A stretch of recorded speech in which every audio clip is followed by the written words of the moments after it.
Hello guys. അപ്പോൾ ഞാൻ ഇന്നലെയാണ് പഹൽഗാമിലെ, അതായത് നമ്മുടെ ജമ്മു കാശ്മീരിലെ ഈ ഭീകരാക്രമണത്തെക്കുറിച്ച് കേട്ടത്. ഞാൻ ഒരു തരത്തിലുള്ള ഭീകരാക്രമണങ്ങളെ അല്ലെങ്കിൽ ഒരു തരത്തിലുള്ള തീവ്രവാദത്തെയോ ഒന്നും പ്രോത്സാഹിപ്പിക്കുന്ന ആളല്ല ഞാൻ. അതായത് എന്തിൻ്റെ പേരിലാണെങ്കിലും തീവ്രവാദത്തെയോ തീവ്രവാദ പ്രവർത്തനങ്ങളെയോ പ്രോത്സാഹിപ്പിക്കില്ല എന്നുള്ള ഒരു നിലപാടുള്ള ആളാണ് ഞാൻ.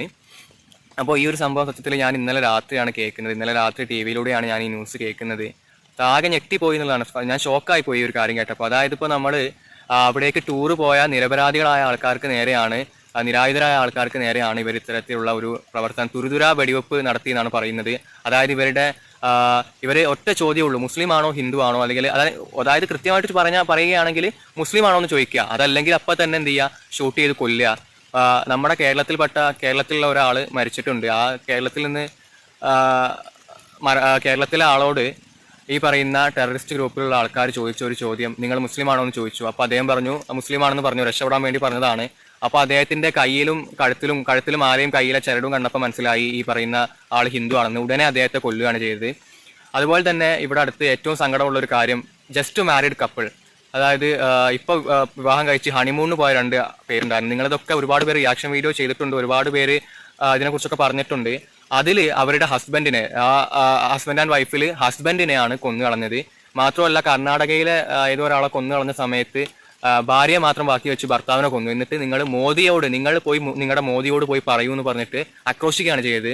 ഏതായാലും ഞാൻ നേരത്തെ ഫസ്റ്റിലെ പറഞ്ഞ പോലെ ആഭ്യന്തരമായിട്ടുള്ള തീവ്രവാദ പ്രവർത്തനമാണെങ്കിലും രാജ്യത്തിന്റെ പുറത്ത് നടക്കുന്ന തീവ്രവാദ പ്രവർത്തനമാണെങ്കിലും ലോകത്ത് എവിടെ നടക്കുന്ന തീവ്രവാദ പ്രവർത്തനങ്ങളാണെങ്കിലും ഞാനത് ഒരിക്കലും അംഗീകരിക്കുന്ന കാര്യമല്ല. അപ്പോൾ ഈ ഒരു കാര്യം വളരെ ദുഃഖം ഉണ്ടാക്കുന്ന ഒരു കാര്യമാണ്. എല്ലാവർക്കും ഞാൻ ഫസ്റ്റ് ഓഫ് ഓൾ എല്ലാവരും ഇതൊന്നും പറയേണ്ട കാര്യമല്ല.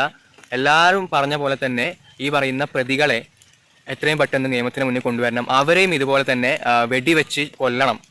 അതേ എനിക്കും പറയാനുള്ളൂ. അപ്പോൾ ഈ ഒരു ഭീകരാക്രമണത്തിൽ മരണപ്പെട്ട എല്ലാവർക്കും ആദരാഞ്ജലി നേരുകയാണ്.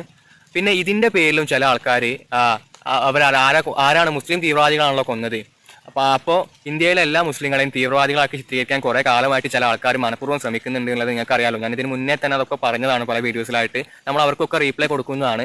അപ്പോൾ എനിക്ക് പറയാനുള്ളത്, ഒട്ടുമിക്ക എല്ലാ ആൾക്കാരും ഇതിൽ ബന്ധപ്പെട്ട പ്രതികളൊക്കെ അകത്താക്കണം എന്നൊക്കെ പറഞ്ഞ്, അല്ലെങ്കിൽ അവരൊക്കെ പിടിക്കണം എന്നൊക്കെ പറഞ്ഞ് കമന്റ് ഇടുമ്പോൾ അതിൻ്റെയൊക്കെ താഴെ വന്ന് ചില ആൾക്കാർ ഇമാതിരി വർത്താനം പറയുന്നുണ്ട്, കമന്റ് പറയുന്നുണ്ട്. അതെനിക്ക് ഞാൻ പറഞ്ഞല്ലോ, തീരെ സഹിക്കാൻ പറ്റുന്ന കാര്യങ്ങളല്ല. കാരണം നമ്മളെ പോലത്തെ മുസ്ലിങ്ങൾ ഇവിടെ ഉണ്ട്. ആ കാര്യങ്ങൾ നിങ്ങളൊക്കെ ഒന്ന് മനസ്സിലാക്കിയാൽ കൊള്ളാം, ഈ മുസ്ലിങ്ങളെ മൊത്തം തീവ്രവാദികളാക്കാൻ വരുന്നവർ. അപ്പോൾ ഒരിക്കൽ കൂടി ഈ പറയുന്ന മരണപ്പെട്ട ആൾക്കാർക്ക് ആദരാഞ്ജലി അർപ്പിച്ചുകൊണ്ട് ഞാൻ നിർത്തുകയാണ്. ഈ പറയുന്നവരൊക്കെ നമുക്ക് ഈ ഒരു ക്രൂരകൃത്യം ചെയ്തവരൊക്കെ നമുക്ക് പിടിക്കാൻ കഴിയട്ടെ. അതിന് ഇന്ത്യൻ സൈന്യത്തിന് കഴിയട്ടെ. കുറെ ആൾക്കാർ സൈന്യത്തിന്റെ വീഴ്ചയാണെന്നൊക്കെ പറയുന്നുണ്ട്. ഏതായാലും സംഭവിക്കാനുള്ള സംഭവിച്ചു. അവരെ പിടിക്കാനും അവരെ വെടിവെച്ച് കൊല്ലാനും കഴിയട്ടെ എന്ന് ഞാൻ എല്ലാവരെയും പോലെ പ്രാർത്ഥിക്കുകയാണ്.